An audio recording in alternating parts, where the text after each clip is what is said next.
À Dieu qui révèle, il faut apporter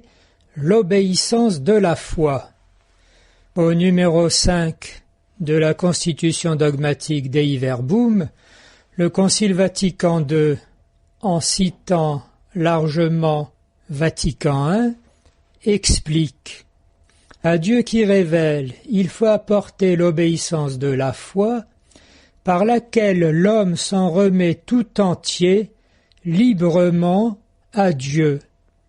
en apportant au Dieu révélateur la soumission complète de son intelligence et de sa volonté, et en donnant de toute sa volonté son assentiment à la révélation qu'il a faite. Dans cette sorte de définition de la foi, nous reconnaissons le double registre que nous parcourons en lisant les premiers numéros de la Constitution Dei Verbum. Dans la foi, il s'agit toujours, d'une part, de cet accueil existentiel, de cette rencontre avec Dieu qui vient à nous, dans la personne de Jésus-Christ, et en même temps, l'accueil de vérité, de contenu objectif que cet événement de la venue de Jésus représente et qu'il nous faut recevoir, connaître, accepter pour communier profondément à ce Dieu qui vient. Double registre que nous avons retrouvé aussi dans la structure même de la révélation par laquelle Dieu se donne, des faits, des actions et des paroles. Paroles et actes se renvoyant mutuellement l'un à l'autre. Du coup, on comprend pourquoi dans cette obéissance de la foi, dans cette définition de ce que l'homme a à faire pour accueillir la révélation, il faut d'une part qu'il fasse le don de toute sa personne, s'en remet tout entier librement à Dieu, et d'autre part qu'il applique son intelligence et sa volonté à ce qui lui est dit, à ce qui lui arrive, à ce qui advient dans cette rencontre ineffable. Et comme Dieu est plus grand que notre cœur, cette adhésion, cette application de l'intelligence et de la volonté à cet événement inouï et au contenu à comprendre qui s'en dégage ou qui y sont annoncés, demande une soumission et un assentiment. L'assentiment, c'est l'adhésion. Oui, je crois. C'est toi, mon Seigneur. Et la soumission parce que dans son fonctionnement habituel, l'intelligence est dans la position supérieure du regard et du juge, alors que là, elle se trouve devant ceux qui la dépassent, et pour comprendre, doit donc accepter, non pas parce qu'elle a vu et jugé, mais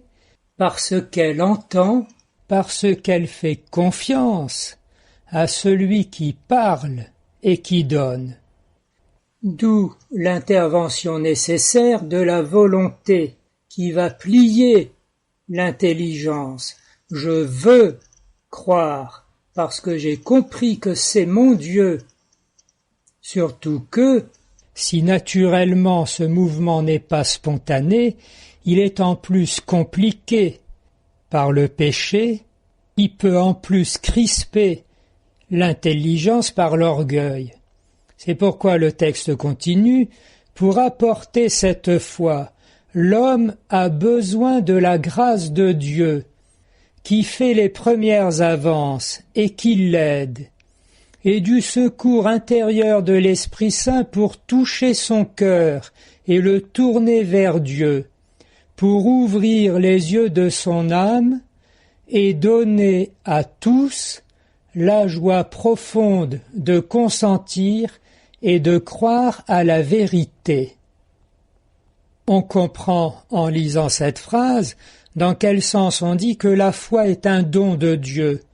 non seulement parce que, essentiellement, il faut que Dieu se révèle, vienne, pour qu'il y ait quelque chose à croire et quelqu'un à accueillir, mais surtout parce que l'accueil lui-même,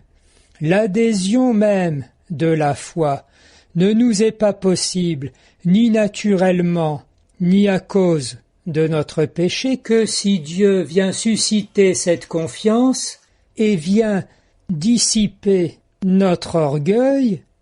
par la douceur de sa grâce, de sorte que là encore Dieu sera toujours le premier,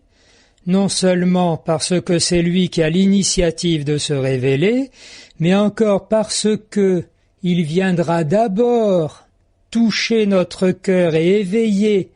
notre intelligence à sa présence pour que nous puissions nous en rendre compte et ensuite nous y livrer. Non seulement cela, le numéro 5 ajoute encore, mais pour que l'on pénètre toujours plus avant dans la connaissance de la révélation, le même Esprit Saint ne cesse par ses dons de rendre la foi plus parfaite. Dieu n'est donc pas seulement l'origine, mais aussi le terme de la foi, lui qui soutiendra encore l'acte de foi et son progrès jusqu'à son épanouissement dans la pleine vision et l'éternité de gloire.